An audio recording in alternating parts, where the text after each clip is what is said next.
Good పెట్టు. Bucket దేనికి వాడతాము? బకెట్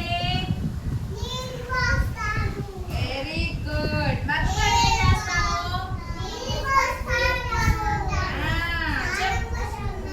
కూర్చో. చెప్పులు ఎప్పుడు వేసుకోవాలి? బాత్రూమ్కి వెళ్ళేటప్పుడు, బయటికి వెళ్ళేటప్పుడు చెప్పు వేసుకోవాలి. కూర్చో. ఇంకా వెరీ గుడ్. రా చెప్పు. నేను కట్టుకుంటాను ఏం చేస్తా చెప్పమ్మా. కూర్చో. నేను కట్టు పైకి చూపి. రైట్ కూర్చో. నేను కట్టుతాను ఏం చేస్తారు? రైట్ బాగా కూర్చో. గోళ్ళు కట్ చేసుకుంటాము. అప్పుడు క్రిములు చేరకుండా ఉంటాయి, మనకి ఆరోగ్యంగా ఉంటాము. కూర్చోండి. సబ్బుతో ఏం చేస్తాము? చేతులు శుభ్రం కట్టుకుంటాము, స్నానం చేస్తాము.